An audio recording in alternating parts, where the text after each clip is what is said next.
4, 3, 2, 1. Mr. Speaker, ladies and gentlemen, if everything that the previous speaker said was really true, then we would have all of the fastest innovations for artificial intelligence, self-driving cars, and e-vehicles. But the reality of it, if you look outside, is that a lot of these awesome industries are currently being stifled. They're being stifled by regulatory capture and oversight from bureaucratic systems in government and technocrats seeking to monopolize the industry at the expense of true meritocratic capitalist competition, which we think happens actually best on our side when we lower the fetters or lower the capacity for people to actually innovate and actually be on the forefront of innovation. Before I move on to my responses, a few key points of framing which we think are crucial to the round. The first is, this is a retrospective debate wherein with hindsight, we assess whether or not Silicon Valley culture, or I'll truncate to SVC, has been better or worse for the world. And we believe that all of the greatest and coolest things that we see in the world today that have so much potential only came to fruition precisely because of the culture.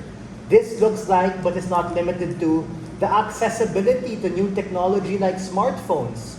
2 decades ago, only the rich and elites had smartphones.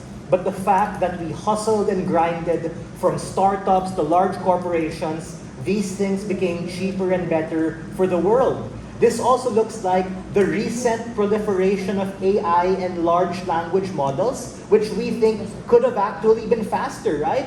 The reason why all of these things with OpenAI and ChatGPT only became mainstream today was precisely because of all of these bureaucratic structures that prevented these goods and services from going to market quicker.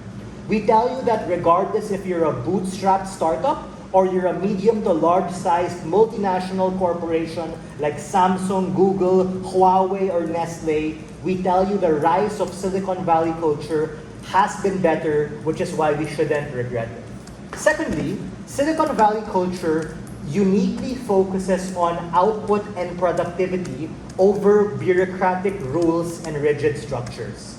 We tell you that inefficiencies in the workplace that we see in multinational corporations like Unilever, P&G, Nestle, etc., wherein it takes you like 2 weeks to route an artwork or 2 weeks to get approval from a pool of stakeholders, is precisely what limits their capacity to be able to make faster and smoother decisions. That's a direct refutation towards the point of the previous speaker. But secondly, we think that regulatory capture from governments and regulatory entities seek to be able to stifle innovation, and that actually happens on government side.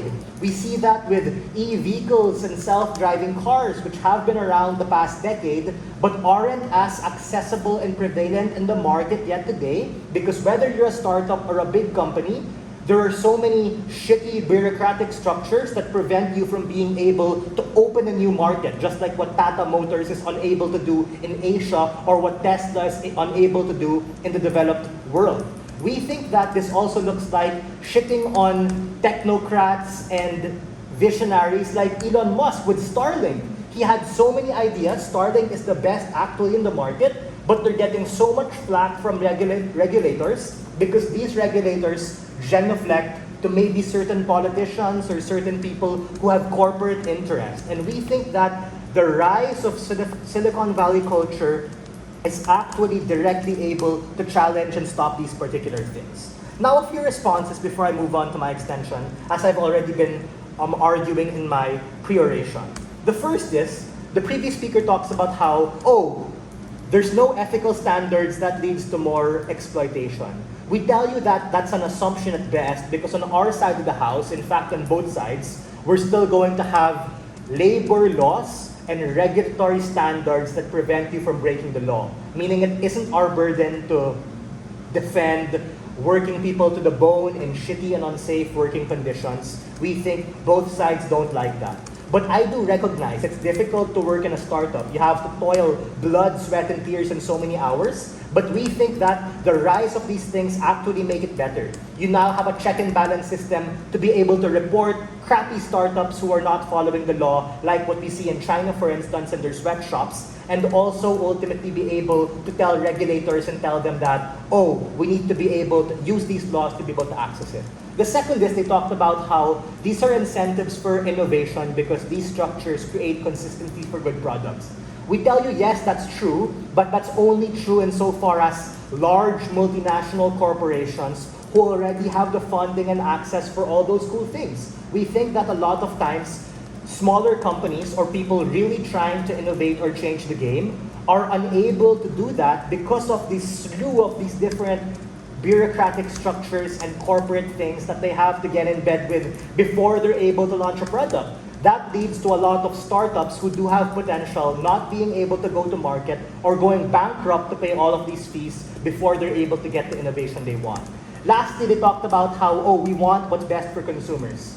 We think that consumers are someone we champion too, but we think consumers actually are able to get faster iterations of earlier products of which they can be able to give their feedback, of which they're able to innovate and test upon only when they're able to get access to it.